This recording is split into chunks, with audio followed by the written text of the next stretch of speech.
Naxçıvan Dövlət Universiteti ilə Azərbaycan Texniki Universiteti arasında qarşılıqlı anlaşma memorandumu imzalanıb. Memorandum qarşılıqlı əməkdaşlığın genişləndirilməsi, elmi tədqiqat fəaliyyətinin gücləndirilməsi və innovativ layihələrin həyata keçirilməsi nəzərdə tutur. Naxçıvan Dövlət Universitetinin rektoru Elbrus İsayev universitetin son illərdə elm, təhsil və beynəlxalq əməkdaşlıq sahələrində əldə etdiyi nailiyyətlərdən və qarşıda duran hədəflərdən bəhs edib.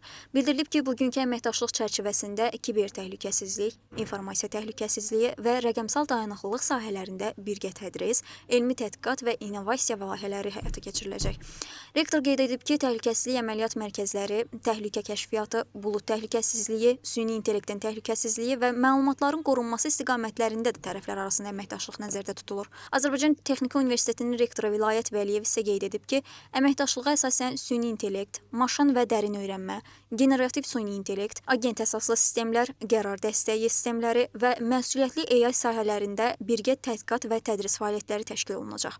Eyni zamanda doktorantların elmi fəaliyyətlərinin dəstəklənməsi məqsədilə birgə elmi rəhbərlik, müştərək dissertasiya tədqiqatları, seminarlar və mentorluq proqramları reallaşdırılacaq. Tərəflər həmçinin elmi konfransların, simpoziumların, qısa müddətli kursların təşkili, ömür boyu təhsil proqramlarının həyata keçirilməsi, innovativ təhsil təcrübələrinin paylaşılması və elmi metodik nəşrlərin mübadiləsi sahəsində əməkdaşlıq edəcək. Qeyd olunub ki, universitetlər Türk Dövlətləri Təşkilatı, Dünya Bankı, Asiya İnkişaf Bankı və digər donor qurumların maliyyələşdirdiyi beynəlxalq və regional qrant proqramlarda birgə iştirak imkanlarını da araşdıracaqlar. Sonda tərəflər arasında hədiyyələr təqdim olunub, xatirə şəkli çəkdirilib.